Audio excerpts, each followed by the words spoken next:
Dobrý deň prajem, dnes vám predstavím Benimar Sport 344. Je to nová autovňa od Benimaru na rok 25. Je vo vyhotovení up, to znamená, má niektoré prvky z jednoduchšieho charakteru, to znamená, predný nárazník je čierny, nie je lakovaný, nemá vpredu hmlovky, disky nie sú hliníkové, ale plechové, ale stále sú 16-kové rozmeru.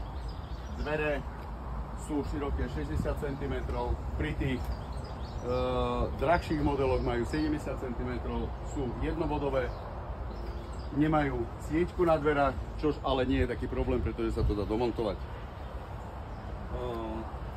Vzadu je jednoduchší zadný nárazník, ktorý síce vyzerá, by som povedal, staršieho data, ale zase na druhej strane je praktický, pretože keď ho náhodou niekde trafíte a rozbijete, tak sa mení len ten jeden malý kúsok a netreba meniť celý nárazník. Vozidlo už v štandarde má prichystané zadné lišty na nosič bicyklov, samozrejme cúvacia kamera a cúvacie senzory.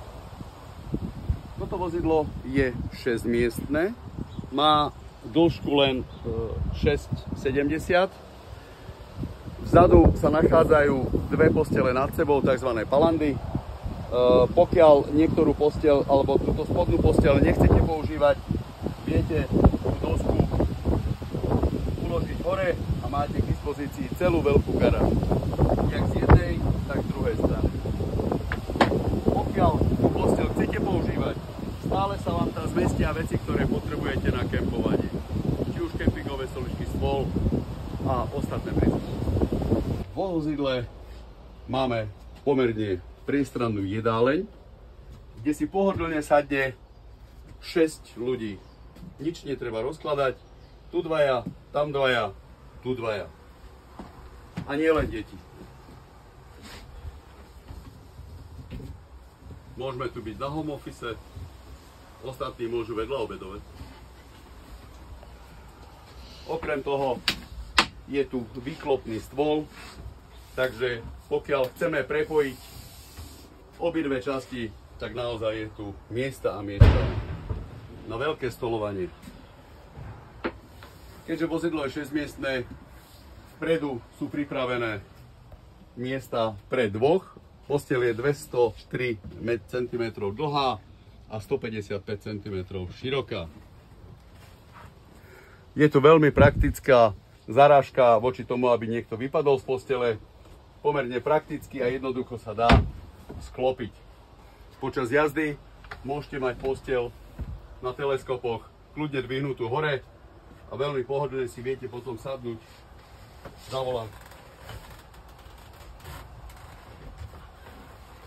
Toto vozidlo má celkom praktickú kuchyňu, ktorá je hneď pri dverách. Má dve várne platne, umývadlo a ešte solidnú dosku na chystanie. Súčasťou dosky je aj rozšírenie, ktoré si veľmi jednoduchým spôsobom viete osadiť. Hore sa nachádzajú dve praktické skrinky, ktoré sú nasvetlené, takže krásne vidíte, čo v nich všetko máte. Vzadu sa nachádza chladnička 140 litrová, samostatný mrazák a dole samostatná šuflíková časť, vôjde tam 9 1,5 litrových fľaš. Tak ako ste už z garáže videli, dve postele nad sebou, pre dospelých, každá má nosnosť 150 kg. Veľmi pohodlné, široké, 203 cm dlhé.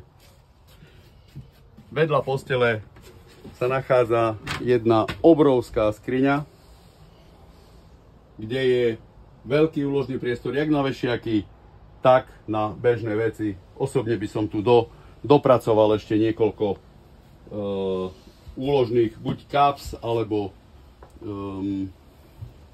nejakých poličiek. Vedľa sa nachádza praktická sprcha, ktorú si viete zatiahnuť.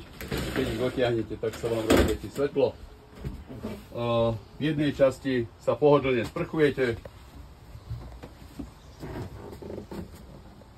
Pri 184 cm je tu ešte stále dostatok miesta nad hlavou a dostatok priestoru na to, aby sa tu človek úplne bez problémov osprchoval. Zároveň tu máte uložené priestory na šampón a podobné veci. Pokiaľ sa dosprchujete, vystúpite vonku, sprchu otočíte a máte k dispozícii veľmi pohodlné záchod s umývadlom. V zadnej časti sa nachádza veľká skrinka, kde vám samozrejme vojdu aj vyššie parfémy, poličky, či už na WC tablety alebo WC papier. Počas jazdy si môžete zatiahnuť skrinku, dvierka, ktoré vám ostanú v tejto polohe, ako to je. V strednej časti sa okrem tej veľkej skrine nachádza ešte veľa veľkých skriniek, úložných priestorov, ktoré sú takisto nasvietené. Na druhej strane to isté, takže myslím, že 6 ľudí sa tu naozaj zmestí aj so svojimi batožinami a vecami, ktoré potrebujú k dovolenke. Keďže je to apkové vozidlo, znamená to štartovacie vozidlo pre začínajúcich karavanistov alebo pre tých, ktorí nechcú príliš veľa peňazí dať do auta. Prípadne ideálne do požičovne, keďže vozidlo má 6 miest. Šoferuje sa B-čkovým vodičákom. Vozidlo je možné len s manuálnou prevodovkou, ale zase veľmi príjemná je aj jeho štartovacia cena. Takže vás čakáme a tešíme sa.